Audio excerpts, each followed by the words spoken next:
Magandang tanghali mga kasangbahay. Ngayon po ay araw ng Huwebes, July 16, 2026. Tayo po ay sa bayang napapakinggan sa Radio La Verdad 1350, ang UNTV Radio. At una sa mga balita ngayon tanghali.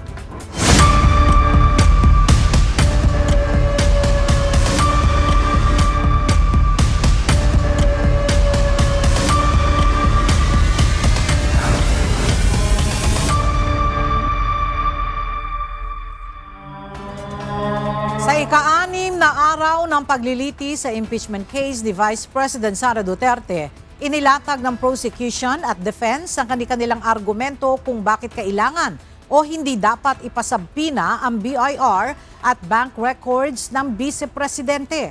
Ito ay bahagi naman ng susunod ng articles of impeachment na nakatakdang talakayin sa susunod na linggo kaugnay ng umano'y unexplained wealth ni VP Duterte. Narito ang report ni Jed Naresina.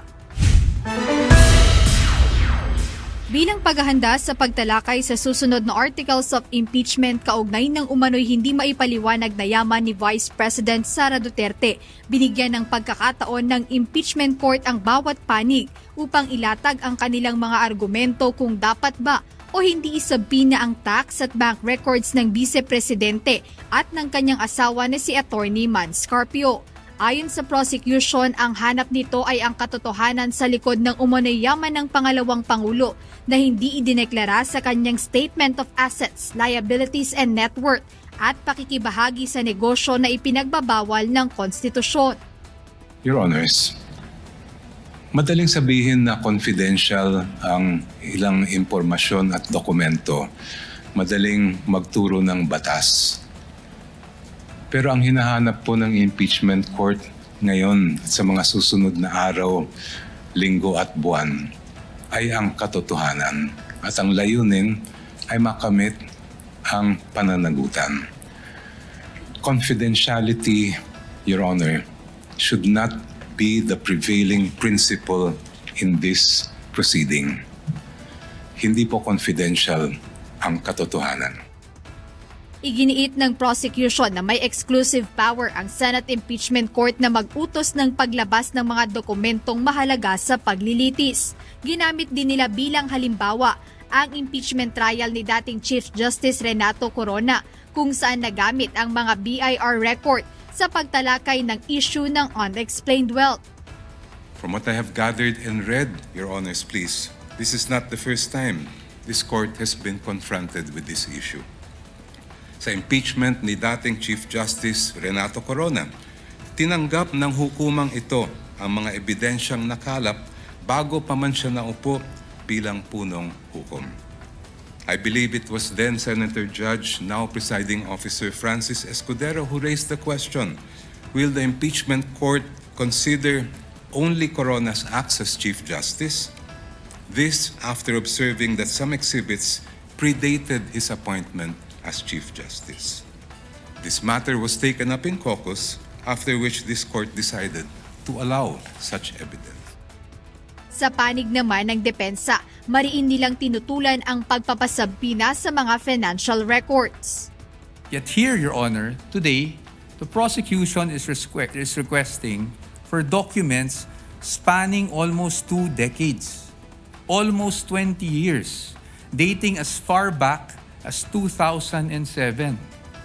Your Honors, it is a fact na noong 2007, ang respondent ay Vice Mayor pa lamang. Definitely not an impeachable office, Your Honors. How is that relevant? It is the position of the defense that it is not.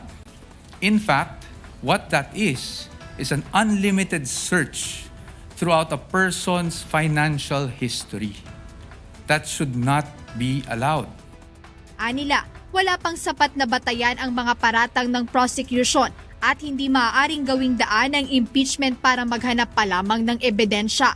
Tinawag pa nila ito na isang fishing expedition. Iginiit din ng depensa na dapat irespeto ang mga batas sa confidentiality ng mga bank at tax records, gayon din ang karapatan ng asawa ni VP Duterte na hindi naman kasama sa impeachment. No one must fall below or be outside the protection of the law. Impeachment is indeed a powerful constitutional tool. But Your Honors, impeachment is not a magic word or a magic wand that one can just wave to transform an illegal act into a legal act, to transform unlawful access to lawful access. That is not what the Constitution contemplates. That is not what the laws enacted by Congress contemplate. And that is not something that the Honorable Impeachment Court should allow. Matapos ang oral arguments, nagkaroon ng caucus ang mga senator judge. Ayon kay Presiding Officer Francis Cheese Escudero, pag-aaralan pa ng impeachment court ang mga mosyon bago maglabas ng desisyon sa darating na Lunes. The senator judges agreed in caucus to decide on the matter on Monday, and that on Monday, senator judges who wish to ask the parties questions will be afforded the time to ask these questions again on both sides. Following our rules, it shall be 10 minutes per senator, not exceeding 1 hour for each side. Para naman sa prosecution, hindi man pagbigyan ang kanilang hiling, sapat pa rin nila ang kanilang mga ebidensya kabilang ang mga SALN, AMLC records at mga testimonya ng mga testigo. Definitely, we have enough evidence to support each of the articles, and even if we don't have the documents that we are requesting for, we can support the prosecution of the 4 articles. Ang magiging pasya ng impeachment court sa isyu ng sabina ay inaasahang magiging mahalagang batayan sa pagtakbo ng mga susunod na pagdinig, lalo na sa pagtatalakay ng Article of Impeachment kaugnay ng aligasyong unexplained wealth. Jed Neresina, UNTV News and Rescue. Diyos ang aming sandigan, serbisyo publiko ang aming pinahahalagahan. Dalawang testigo na ng prosekusyon sa impeachment trial ni Vice President Sara Duterte ang natapos ng ipresenta at i-cross-examine ng depensa.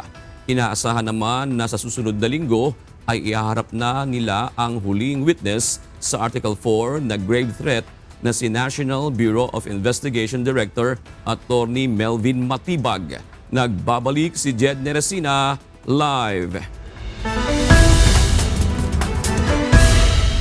Jed, ano ba ang pananaw ng impeachment court kung kailan matatapos itong Article 4? Angkor na nakikita na nitong Senate Impeachment Court na matatapos ng talakayin itong Article 4 bago nga matapos yung buwan ng Hulyo. Kasunod ito ng desisyon kahapon ng House Prosecution Panel na iurong o hindi na ipresenta yung 6 pa nilang iba pang testigo para dito sa reklamo na may kaugnayan sa assassination plot, grave threats at inciting to sedition. Ayon kay Attorney Reggie Tonggol, ang spokesperson ng Senate Impeachment Court, inaasahang mas mapapabilis ang proseso o pagtalakay ng korte sa Article 4 dahil nabawasan na ang mga testigong ihaharap ng House Prosecution Panel.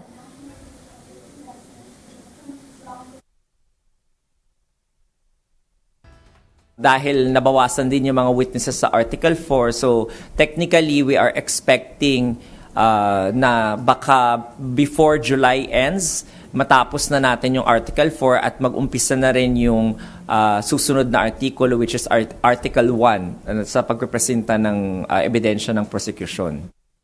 Yes, I'm sorry.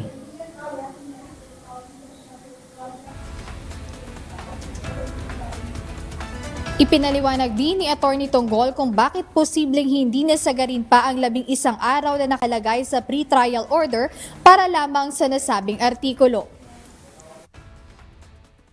Katulad ng sinabi ko, hindi na natin kailangan gugulin yung 11 days para sa Article 4. Now, yung 11 days na yon, nakatakda yon dahil sa 10 testigo nila na nakaplanong ipresenta. So, dahil nung makikita ninyo, bawat testigo halos 2 days, diba? So, kung ganun yung takbo ng mga 2 testigo, lahat ng mga testigo na yung ipresenta nila, then kukulangin talaga yung 11 days, baka umaba ng 20 days yung pagtalakay lamang sa Article 4. So by reducing the number of witnesses, nakabawas din yon dahil hindi na natin ini-expect na kailangan pa nating tapusin yung 11 days na yon.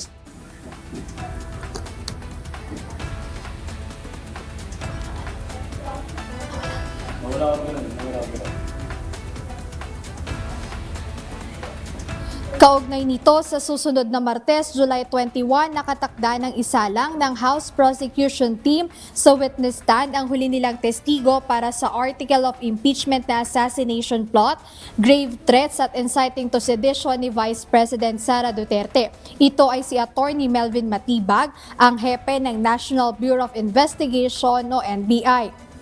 June, kapag matapos na nga itong talakayin ng Senate Impeachment Court yung Article 4, kasunod na nito yung Article 1 o yung reklamo na naglalaman doon sa mga aligasyon sa umano'y maling paggamit ng confidential funds ni Vice President Sara Duterte, at base doon sa inilabas na pre-trial order, mayroong 31 days ang impeachment court para matalakay ito, at nabanggit din kahapon ni Presiding Officer Senator Judge Francis Cheese Escudero na tatapusin munang talakayin ng korte itong mga testigo ng prosecution panel sa lahat ng articles of impeachment ni VP Duterte, at isusunod yung pagtalakay naman doon sa mga witness na ipepresenta naman ng defense team kada articles. Pagkatapos nito ay tsaka magdedesisyon itong senator judges para naman doon sa bawat articles of impeachment laban sa vice-presidente.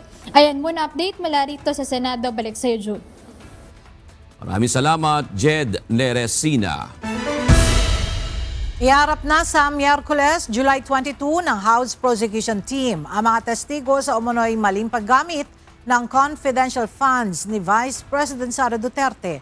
Pero bago ito, sasalang muna si Attorney Melvin Matibag, Director ng National Bureau of Investigation, bilang huling testigo sa matinding pagbabanta ng Vice Presidente laban kina Pangulong Ferdinand Marcos Jr. at iba pang matataas na opisyal ng pamahalaan. May ulat si Rosalie Coz.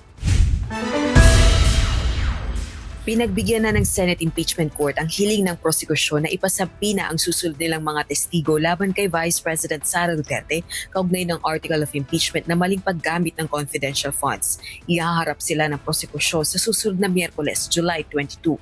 Ito ay ang Director ng Legislative Archives and Museum Management Service ng House of Representatives, gayon din ang dalawang empleyado ng Land Bank of the Philippines. Inaakusahan si Vice President Duterte ng maanumalyang paggamit ng confidential funds na nagkakahalaga ng 500 million pesos para sa Office of the Vice President mula 2022 hanggang 2023 at 112.5 million pesos naman para sa Department of Education noong 2023. We have to proceed immediately to the next article in accordance with the order which we submitted to the impeachment court, and the next is confidential fund. Similar to the first article which we presented, we are equally confident. We have strong evidence, and that is why we feel ready to proceed to the presentation of evidence in support of the misuse, misappropriation, and irregular disbursement of confidential fund of both the OVP and the DepEd. Samantala, sa susunod na Martes, July 21, nakatakda ng isalang ng House Prosecution Team sa witness stand ang huli nilang testigo para sa Article of Impeachment na assassination plot, grave threats at inciting to sedition ni Vice President Sara Duterte. Ito ay si Attorney Melvin Matibag, ang hepe ng National Bureau of Investigation o NBI. Matatanda ang ipinahayag ni Attorney Jeremy Lotok, dating Chief ng Cybercrime Division ng NBI, na nanguna sa investigasyon sa umano'y threat videos ni VP Duterte. Wala itong impormasyon kung may contracted assassin kaugnay ng umano'y matinding banta ng pangalawang Pangulo. Pero baka anya may impormasyon dito ang NBI Director o ang Intelligence Unit ng NBI. So panoorin nyo na lang sa Tuesday, and I'm sure you will conclude, as we have, that with the presentation of Attorney Matibag, the whole picture, the whole narrative will be clear not only to the prosecution but to you in media and to our people, na kumpleto na ang narrative with the presentation of our last witness. Iniurong naman ng prosekusyon at hindi na ipepresenta ang 6 na iba pang testigo para sa assassination plot, grave threats at inciting to sedition. Partikular na ang kinatawan mula sa Philippine National Police Firearms and Explosives Office, 2 media personalities, dating Davao City Sheriff Abe Andres, kaanak ng biktima ng pagbabanta at psychiatrist. We always have to balance, and like what Attorney Lorna said, you should always know when it's the right time to stop. At sa palagay namin, ito ang pinakamagandang panahon kung saan malinaw at paulit-ulit na sinasabi na ang aming aligasyon sa articles of impeachment ay malinaw na patunayan na ng ebidensya. Bago ito, nauna nang iniurong ng prosekusyon ang pagpresenta kina Attorney Sulaika Lopez, Chief of Staff ng Office of the Vice President, at Captain Belinda Bello, Executive Director ng Legislative Bureau ng Kamara. Rosa Licoz, UNTV News and Rescue. Diyos ang aming sandigan, serbisyo publiko ang aming pinahahalagahan. Magkakasalungat ang naging pananaw ng mga senator judge sa desisyon ni Presiding Officer Francis Chis Escudero na ipagbawal ang mahabang paliwanag ng mga abogado kapag binabawi ang kanilang mga testigo. Ito ay matapos na maging issue ang pag-withdraw ng prosecution ng ilan sa kanilang testigo kaugnay ng Article 4 ng impeachment. Iginiit ni Senator Judges Alan Peter Cayetano at Pia Cayetano na dapat ang testigo lamang ang maglahad ng ebidensya at hindi ang abogado. Habang sinabi naman ni Senator Judge Kiko Pangilinan na maging mas maluwag ang impeachment court sa technical rules upang mas maunawaan ng publiko ang proseso. Ngunit sumang-ayon pa rin ito sa naging ruling. Inamin naman ni Senator Escudero ang ilang pagkukulang sa pamumuno ng paglilitis at hiniling sa prosekusyon at depensa na maging mas maingat at alerto sa pagpapatuloy ng pagdinig. The problem with explaining why you're withdrawing is actually you are feeding to the court something they did not testify to, and then something the defense cannot object to. I was also observing, I was saying, kung ako yung defense, dadagdagan ko na yung witness ngayon at every time we withdraw, may chance akong i-explain bakit we withdraw, then reinforce kung ano yung sinabi nung before. This is not, we are not bound by technical rules, unlike court proceedings where lawyers are familiar and would really want, to make it as orderly and as technical as possible. But just a reminder to everyone that technical rules of evidence does not apply strictly in impeachment court proceedings.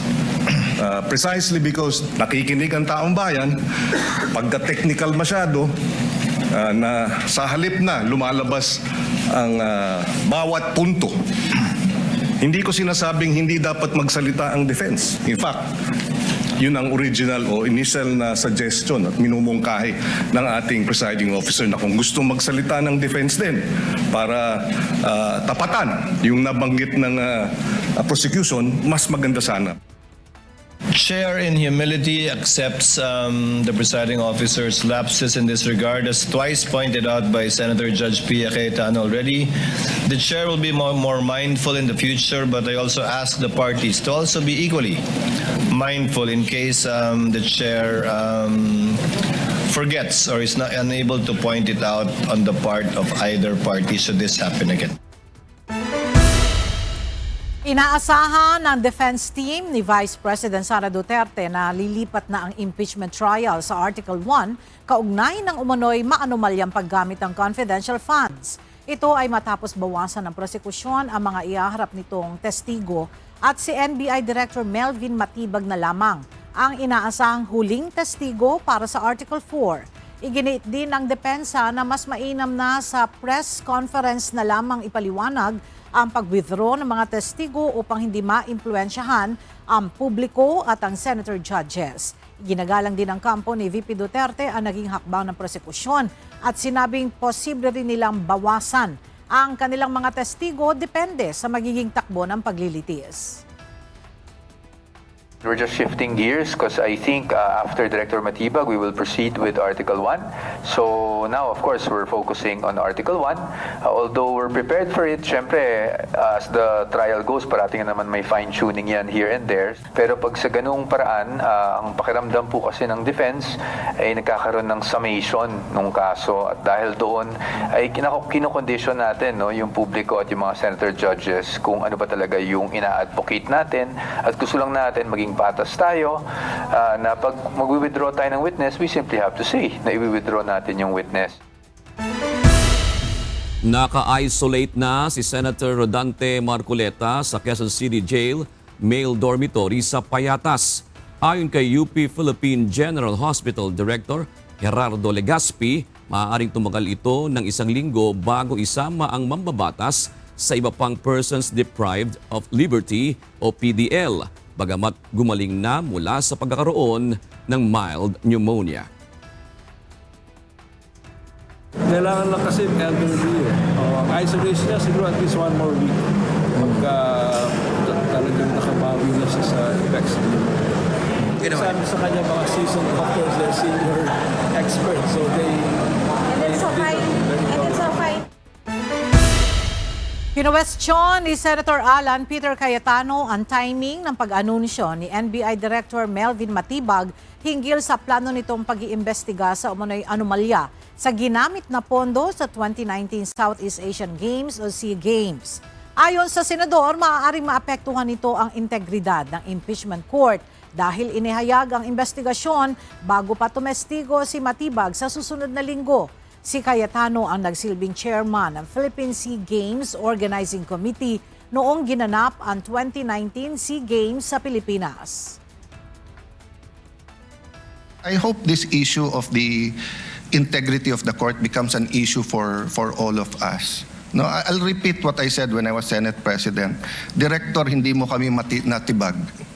So wag mo try itibagin tong representation na to o itong impeachment court because what you're doing is not helping. You investigate whatever you want to investigate. You want to investigate ba't ako nagpatubo ng balbas? Investigate mo, no problem with me. Pero wag mo nang i-announce kasi nga naaapektuhan yung integrity ng court. Nagsimula na ngayong araw ang gun ban sa Bangsamoro Region kaugnay ng unang parliamentary elections na idaraos doon sa Setyembre. Nagpaalala ang Commission on Elections sa mabigat na parusa hinggil sa mahuhuling may dalang baril. Alamin natin ang detalye sa ulat ni Dante Amento live. Dante, hanggang kailan iiral ang gun ban at ano ba ang ilang patakaran hinggil dyan sa gun ban na yan?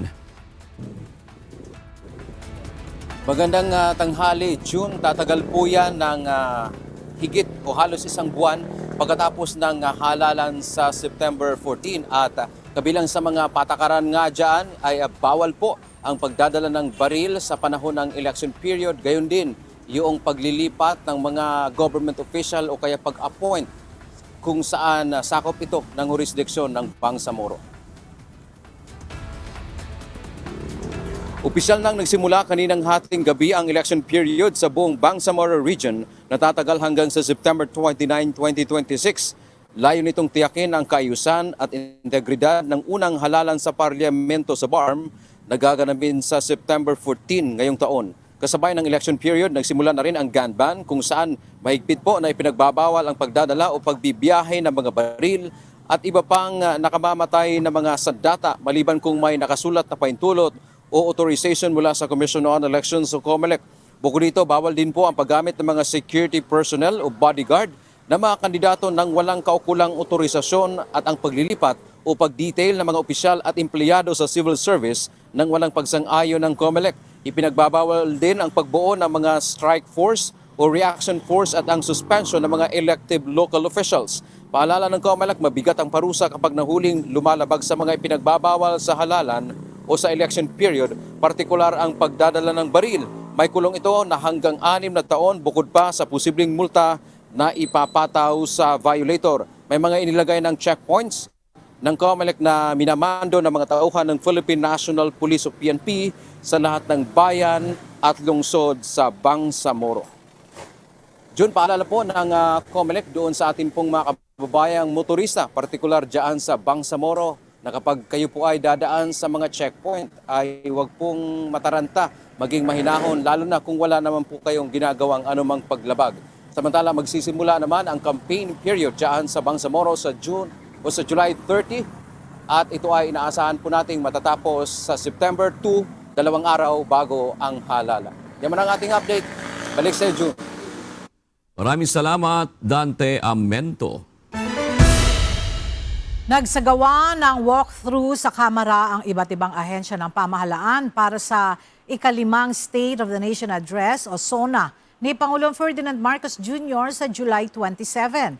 Ayon kay House Secretary General Sheloy Garafil, ngayong araw rin ang final coordination meeting para sa SONA 2026. Mula sa House of Representatives, may report si Rosalie Coz live.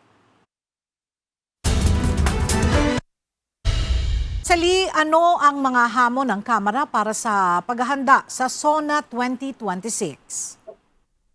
Kaya aminado si House Secretary General Sheloy Garafil na kahit papaano merong epekto sa ginagawang preparasyon ng Kamara para sa ika-5 State of the Nation Address o SONA ni Pangulong Ferdinand Marcos Jr. itong impeachment trial kay Vice President Sara Duterte. Pero dahil nga taon-taon regular naman yung ginagawang paghahanda ng Kamara para rito ay naisasakato para naman yung mga nararapat na paghahanda. Pakinggan natin ang pahayag ni House Secretary General Sheloy Garafil.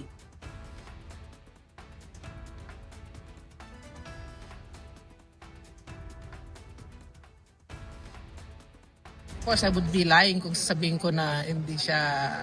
Pero kasi, every year naman namin to ginagawa. So it's basically the same template naman for everyone. So hindi naman kami nagkaroon ng problema with respect. Kasi in between naman ng preparations, nasisingit, naggagawa naman din namin yung kailangan gawin for the SONA.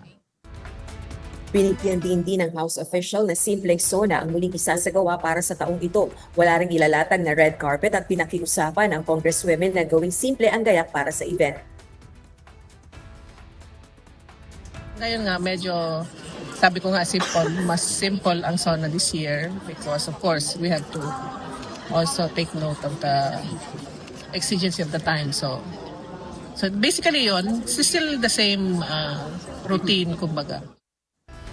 Inaasang nasa 1,800 guests ang dadalo sa plenary hall ng Batasang Pambansa sa ika-5 SONA ni PBBM sa July 27. Magpapatupad ang Kamara ng security measures sa lahat ng makikibahagi sa taunang ulat sa bayan ng Presidente at kabilang na ang mga mambabatas. Nagbigay na rin ang katiyakan ng Philippine National Police sa seguridad na ipatutupad para sa SONA. Kumpara naman sa SONA preparations ng mga nakalipas na taon, ayon kay House Secretary General Garafil, mas mababa yung pondong inilaan para sa SONA preparations ngayong taon. Yun nga lang, wala siyang ibinigay na detalye kung magkano ba yung nakalaang pondo para rito. Balik sa iyo, Ella. Alright, maraming salamat, Rosalie Coz. Inanunsyo ni Pangulong Ferdinand Marcos Jr. ang mas pinalawak na uplift assistance. Ito ay magsisilbing tulong sa may hirap na pamilya sa gitna ng patuloy na pagtaas ng presyo ng produktong petrolyo at bilihin. May report si Nel Maribuhok live. Nel, ano ba itong uplift assistance at anong partikular na tulong ang ibibigay ng pamahalaan? Yes, June, ang uplift assistance ay base sa Executive Order number 110 o declaring a state of national energy emergency and authorizing the Unified Package for Livelihoods, Industry, Food and Transport o uplift. Ito ang magsisilbing tulong sa mga sektor na apektado ng patuloy na pagtaas ng presyo ng produktong petrolyo at bilihin.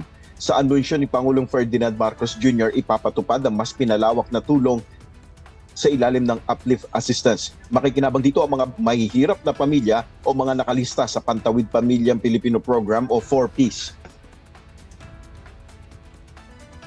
Ngayong araw, pinalawak pa natin ang suportang ito sa pamamagitan ng uplift assistance. Sa ilalim ng programang ito, mabibigyan ng agarang tulong ang 7,500,000 kabahayan o 37.5 milyong Pilipino sa buong bansa. Pangungunahan ang programang ito ng DSWD, kasama ang iba pang mga ahensya ng pamahalaan. Makakatanggap ng isang beses na karagdagan tulong na hanggang 2,000 piso ang 3,2 milyong benepisyaryo ng Pantawid Pamilyang Pilipino Program o 4Ps at yung Walang Gutom Program.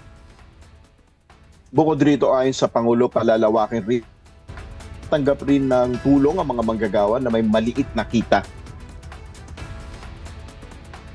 Gayun din ang 1,2 milyong manggagawa at kanilang mga pamilya na may mababang kita na nakampirma sa talaan ng Social Security System. Sila ay makakatanggap ng 2,000 piso kada buwan simula ngayong Hulyo hanggang sa Disyembre.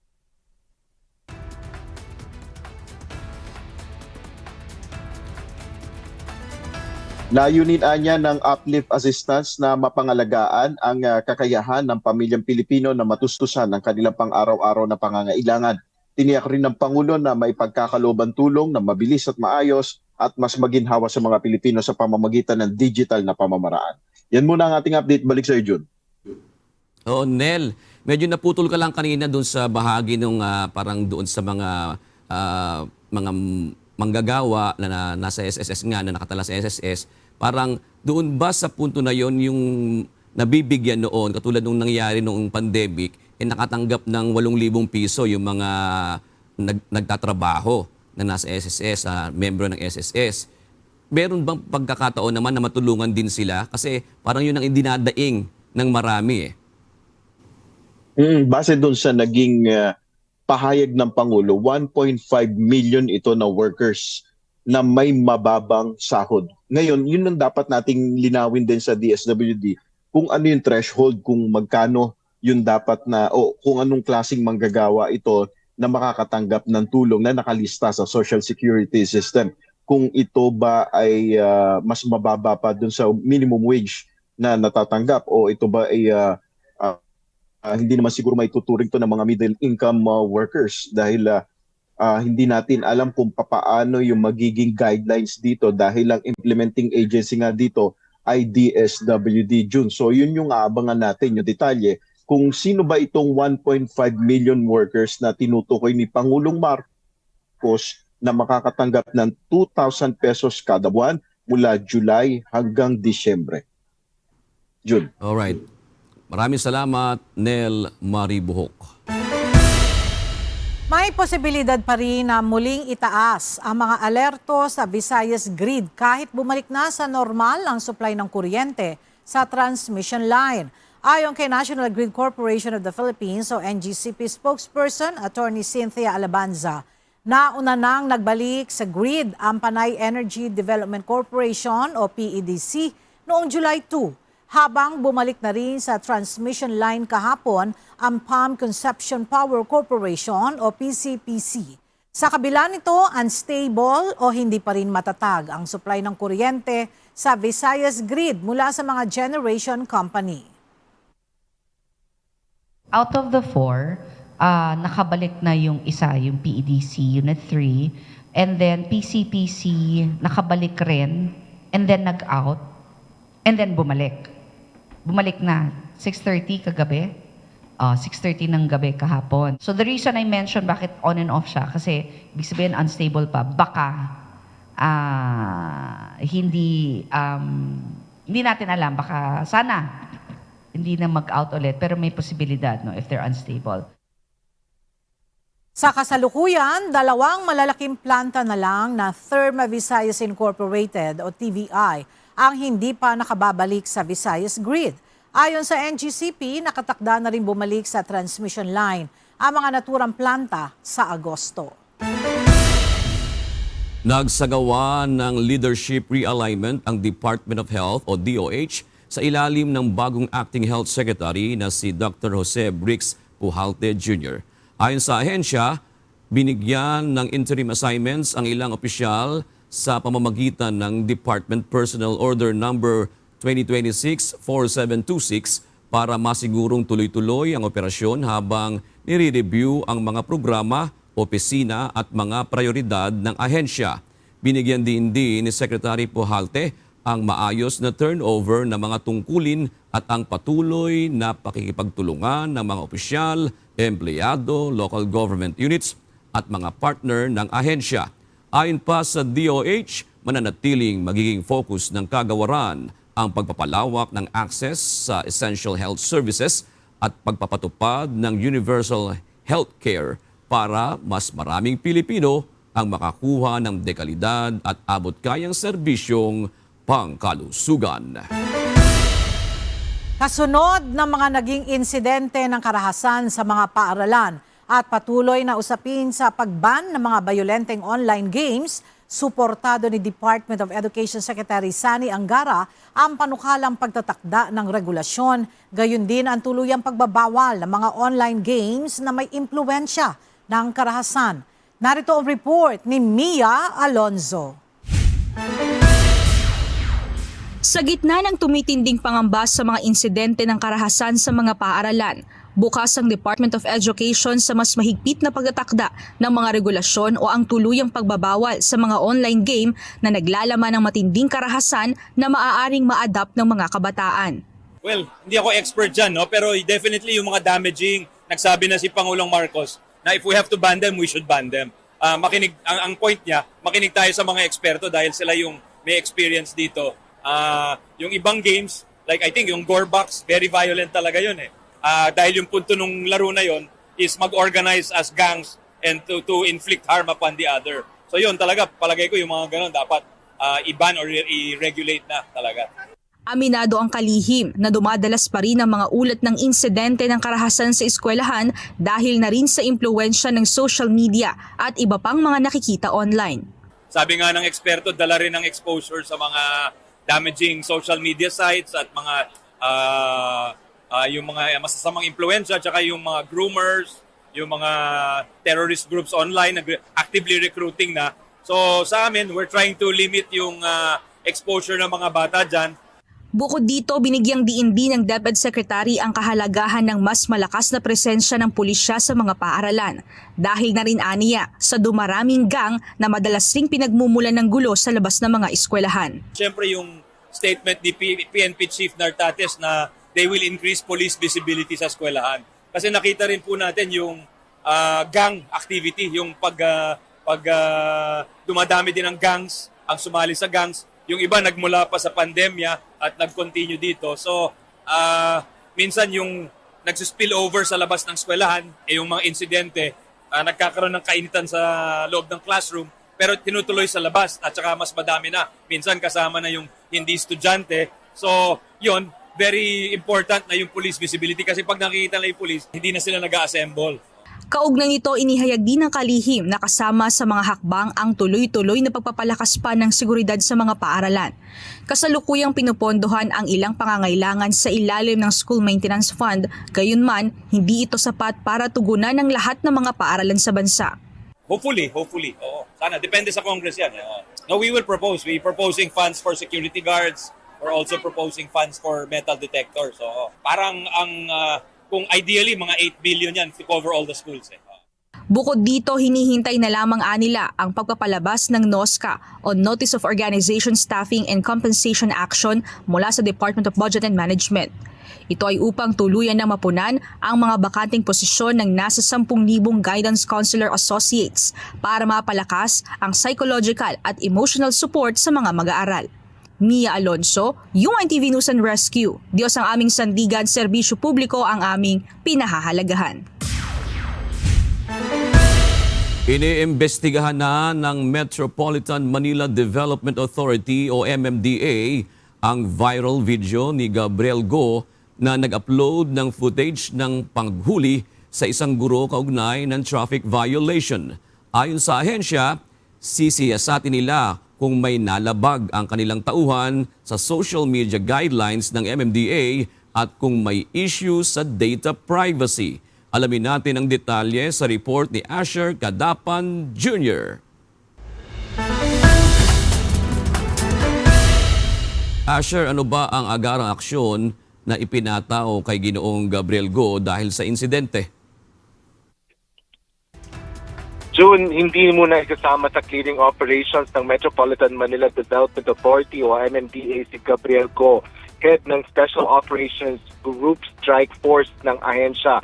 Ito ay habang isinasagawa ang investigasyon kaugnay ng viral video ng paghuli niya sa isang guro. Hindi suspendido sa trabaho si Gabriel Go, ngunit pansamantala muna itong inalis sa field operations habang binibinig ang reklamo. Ito ang nilinaw ni MMDA Chairman Romando Artes matapos ang pag-upload nito sa kanyang social media ng panghuhuli nito sa guro na walang helm habang nagmamaneho ng motorsiklo. Sa naturang video, naka-blur ang mukha ng teacher rider, ngunit nakiusap ang guro huwag i-upload sa Met. Bunsod nito, lalabas ang MMDA ng show cause order upang pagpaliwanagin si Go sa naging pag-post ng video sa kanyang personal social media account. Tayo naman po ay may guidelines regarding pagpo-post ng ating mga empleyado sa SOCMED. Particularly yung bawal mag-post ng demeaning or yung mga post na ipinapahiya yung ibang tao. So, titingnan po natin kung may paglabag doon po sa panuntunan na yan, doon po sa naging exchange ni Mr. Gabriel Go doon po sa guro nga po na nahuli. Nilinaw din ni Artes na may umiiral na guidelines ang ahensya laban sa mga post na maaaring makapagpahiya o makapagpababa ng dignidad ng terminado namin sa kanyang ang pagtatangkong sa akin. Ang sinabi niya ang marin ng guro.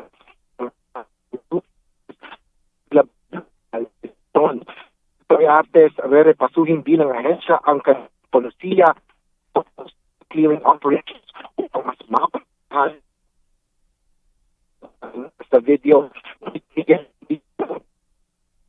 ang nangyari ay nangyari sa isang lugar at timong operasyon ang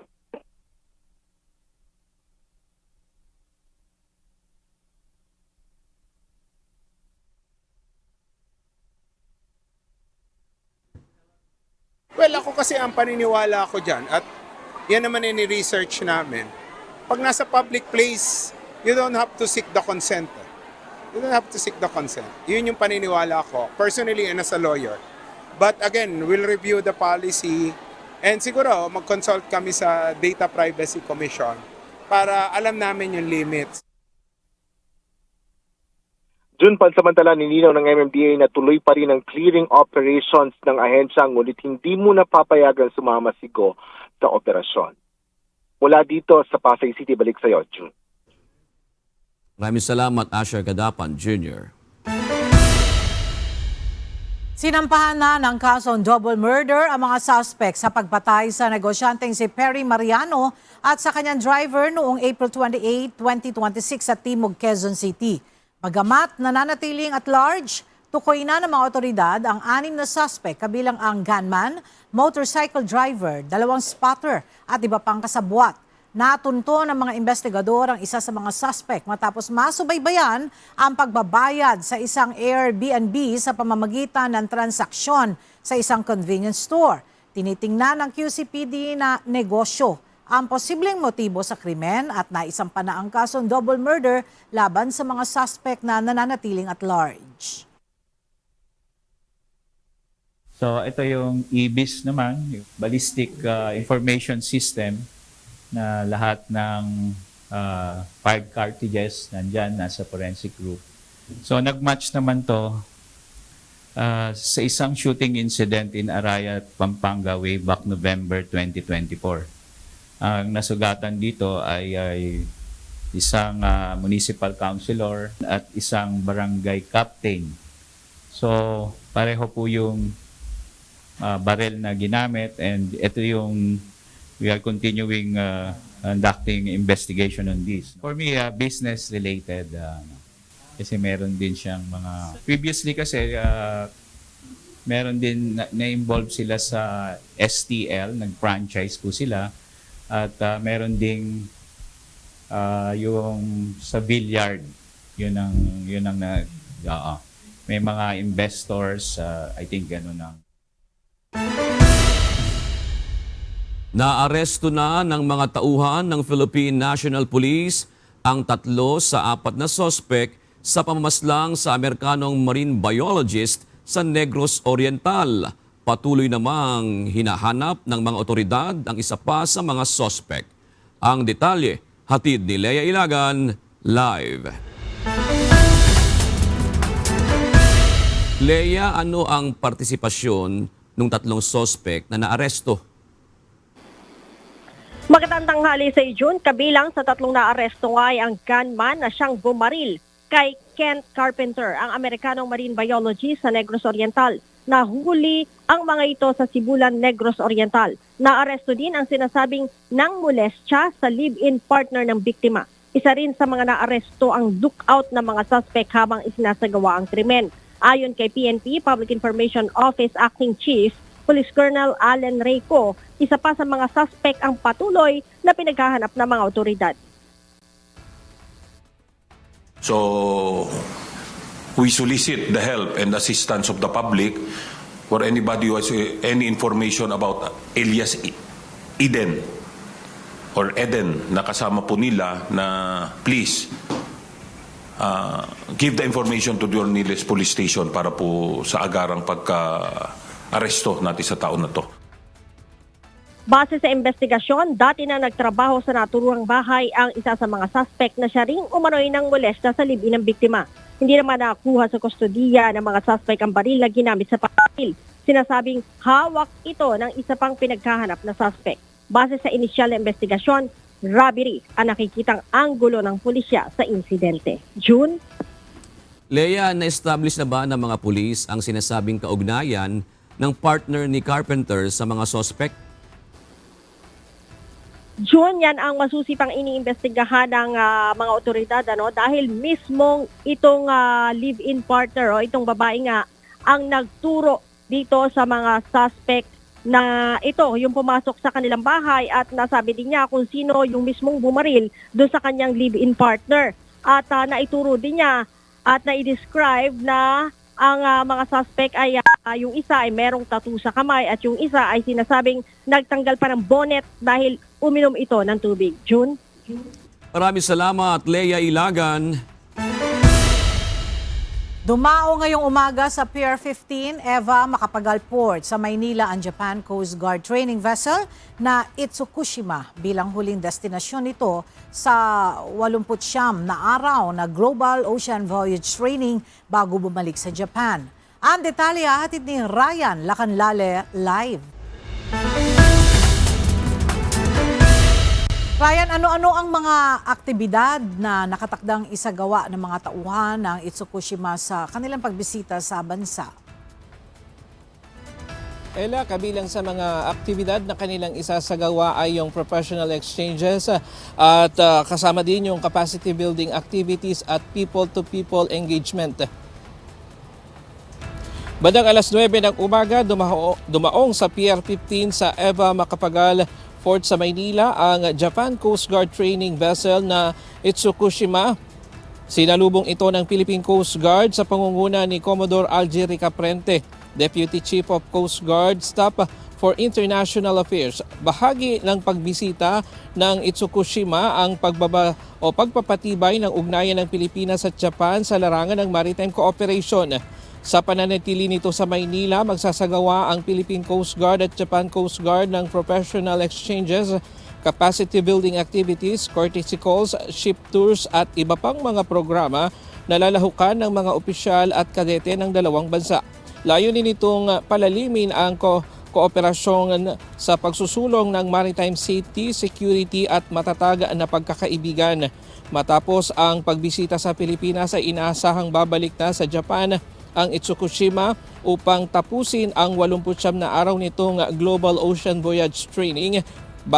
Bago dumating sa Pilipinas, Ella, bumisita pa itong barko sa Canada, Estados Unidos, Australia at Singapore.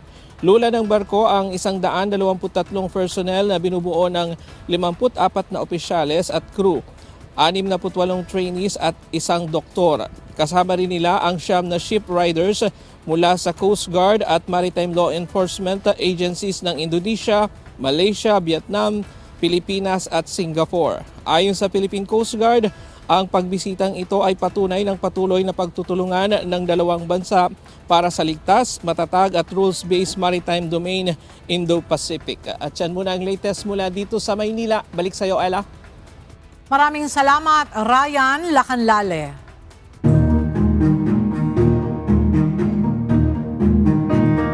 36 na taon na matapos tumama ang isa sa pinakamapaminsalang lindol sa kasaysayan ng Pilipinas, muling ginunita ng Baguio City ang mga biktima at mga aral na iniwan ng 1990 killer quake. Sa pagunita, muling binigyan diin ng mga opisyal ang kahalagahan ng paghahanda dahil hindi natin alam kung kailan muling tatama ang malakas na lindol. Alamin natin sa balitang yan ni Grace Doctolero live. Grace, ano ba ang sentro ng commemoration ngayong araw? Yes, June. Muling nagtipon nga ang mga opisyal ng lungsod, mga survivor at iba't ibang ahensya sa City Hall Park upang bigyang pugay ang mga nasawi at gunitain ang mga aral na iniwan ng 1990 killer earthquake. Nagsimula ang programa sa panalangin, pag-alay ng bulaklak at 1 minutong katahimikan para sa mga biktima.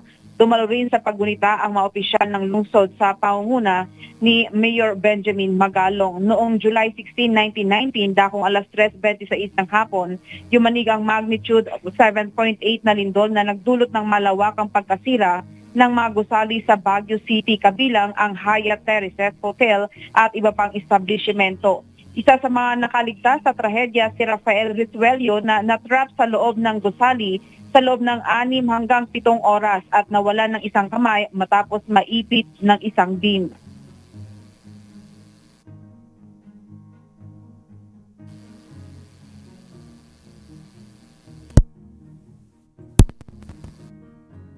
Bagamat naghilom ng kanyang mga sugat, hindi niya malilimutan ang takot at mga naranasan sa araw ng lindol. Ayon naman kay Mayor Benjamin Magalong, malaki na ang pinagbago ng kakayahan ng Baguio City sa paghahanda at pagtugon sa mga sakuna kumpara noong 1990. Sa paggunita ngayong taon, muling binigyan diin ng mga opisyal na ang pinakamahalagang aral ng 1990 killer earthquake ay ang patuloy na paghahanda, pagtutulungan at pagpapapatag ng mga komunidad upang mas maprotektahan ang buhay ng mga mamamayan sa oras ng sakuna. Yan muna ang balita. Balik sa iyo, June. Maraming salamat, Grace Doctolero. Sinimula nang ipatupad ng Department of Agriculture sa Bulacan ang pamamahagi ng fingerlings ng tilapia sa mga small-scale fish pond operator kasabay ng isinasagawang kadiwa ng Pangulo Program ng Pamahalaan. Mula sa Malolos, Bulacan, makibalita tayo kay Nestor Torres live. Nestor, gaano karaming mga fingerlings ba ang ipinamahagi ng DA at tuloy-tuloy ba ang nasabing programa na tulong sa mga magsasaka at mangingisda? Magandang tanghali, Ella. Nasa 100 tilapia fingerlings ang ipinamahagi ng City Agriculturist Office ng Malolos at dito nga ay gagawing regular ito o tuloy-tuloy na itong nasabing programa. Dito sa Malolos. 50 fish pond owner, operator o mga maliit na namamalaisdaan sa syudad ng Malolos ang nabigyan ng pagkakataon na makatanggap ng tilapia fingerlings mula sa City Agriculturist sa Malolos, Bulacan.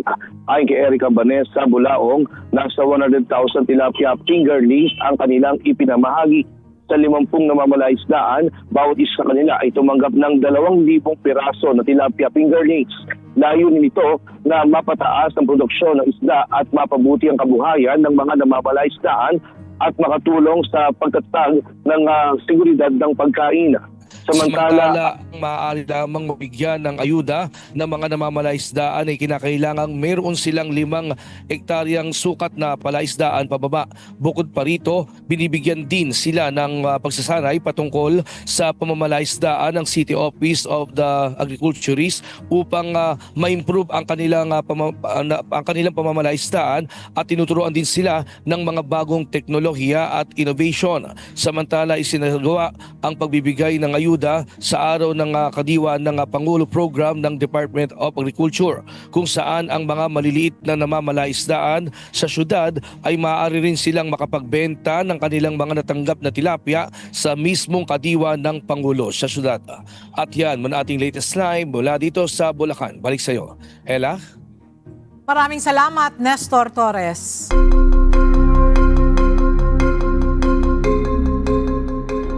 Isinapubliko na ng US Treasury ang disenyo ng bagong $1 gold coin. Sa pahayag ni Treasury Secretary Scott Bessent, tampok sa disenyo ng barya ang imahe ni Pangulong Donald Trump, habang sa likurang bahagi ng coin ay makikita ang seal ng bansa na may nakasulat na 250. Ayon kay Bessent, magsisimula na ang US Mint sa paggawa ng naturang gold coin. Ayon pa kay Bessent, ang $1 gold coin ay alay sa 250th anniversary ng kasarinlan ng Amerika at magsisilbing pangmatagalang alaala ng kasaysayan at patunay na dedikasyon ng Amerika sa demokrasya at kalayaan. At sa ating iiwang mga salita ng Diyos na ating sandigan, mula sa Aklat ng Awit 18:2 na nagsasabi, "Ang Panginoon ay aking malaking bato at aking kuta at aking tagapagligtas. Aking Diyos, aking malaking bato na sa Kanya'y manganganlong ako. Aking kalasag at siyang sungay ng aking kaligtasan. Aking matayog na muog."